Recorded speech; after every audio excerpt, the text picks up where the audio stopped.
In the bustling city of Port Harcourt, two neighbors, Mrs. Adanna and Mrs. Ngozi, shared a friendship as deep as family. Their homes stood side by side, and though they were as different as night and day, their bond was unbreakable. They cooked meals together, shopped at the market as a team, and their children were inseparable, more like siblings than friends. Mrs. Adanna was a woman of firm rules and serious discipline. She believed in structure and expected her son to follow a strict path. Mrs. Ngozi, on the other hand, was gentle and soft-spoken.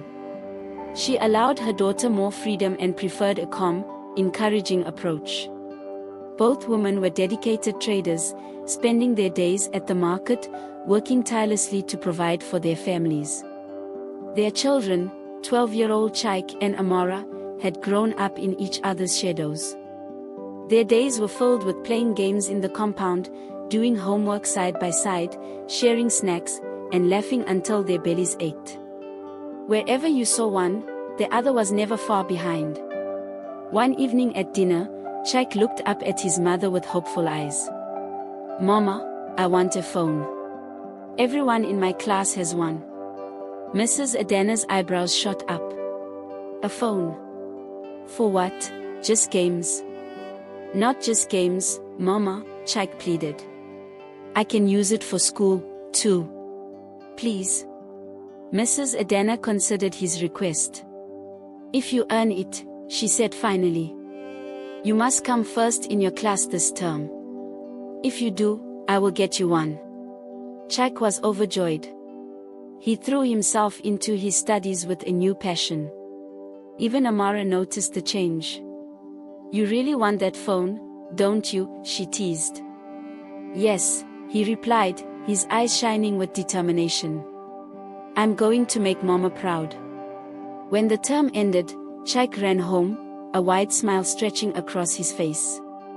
He proudly presented his report card to his mother, first position. Mrs. Adanna's heart swelled with pride. She hugged him tightly, and true to her word, she took him to the market and bought him a brand new smartphone. Chike couldn't believe his eyes. The phone was sleek, fast, and brimming with exciting possibilities. Amara was just as thrilled. "Let's download games," she shouted. At first, their time on the phone was innocent and fun. They watched funny videos and played games together. But one afternoon, while exploring the phone, Chike stumbled upon a folder with a peculiar name. "What's 18+?" he asked, tapping on it. A video opened. What they saw was not a game or a cartoon. It was a video of adults doing things they couldn't understand. A strange, heavy silence fell over them. "What are they doing?" Amara whispered, her eyes wide. I think it's something grown-ups do," Chike replied, his gaze fixed on the screen. They didn't fully grasp what they were seeing, but their curiosity was piqued. "We shouldn't tell anyone," Chike said. Amara nodded in agreement, even though a small, uneasy feeling had settled in her stomach. From that day on, a secret began to grow between them. Whenever their mothers went to the market, they locked Chike's door and watched more videos. The playful laughter that once echoed through the compound was replaced by whispers and the glow of the phone screen. They were spending more time hiding in that room, watching things that left them confused, yet drawn to them. Weeks turned into a month. They began to imitate the things they saw in the videos, first playfully, then more seriously. One afternoon, Amara's voice was small and uncertain. "Do you think we are doing something wrong?" Chike paused. "Maybe, but nobody knows. It's just our secret." But deep down, they both knew something was off. They began avoiding their mother's loving eyes and no longer played outside as they once did. Then came a day when they went further than they ever had.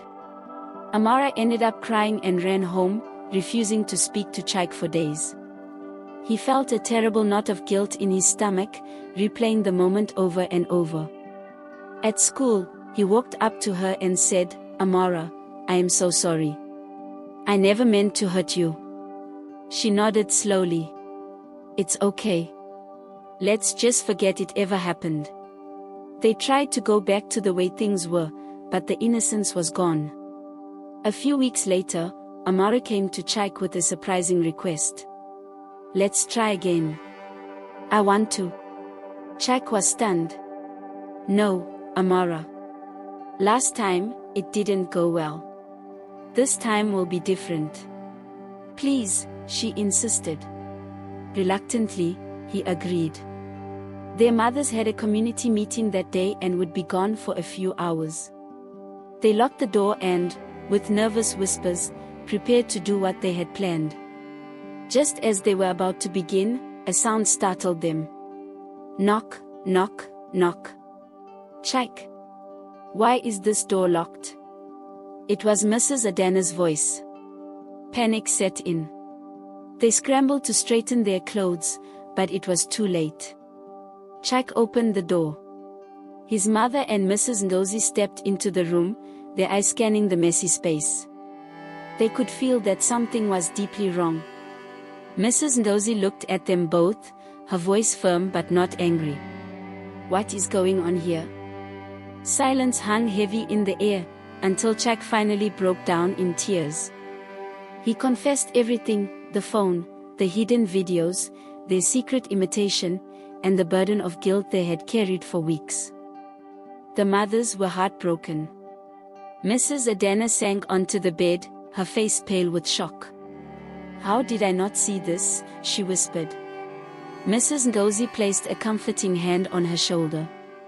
We were too busy. We weren't watching closely enough. They didn't shout or punish the children. They knew the damage was done, and what was needed now was healing. The two women took their children to see a therapist. It was a long, difficult road, but slowly, Chike and Amara began to understand the gravity of their actions and the importance of healthy boundaries. Over time, they returned to their lives, not as they were before, but better. Their friendship was now built on a foundation of honesty and respect.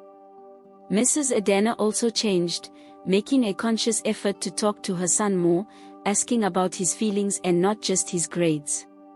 Mrs. Ngozi became firmer, establishing clear rules and boundaries with her daughter. They created new rules for the phone: no passwords their parents didn't know, no watching videos alone, and no locked doors.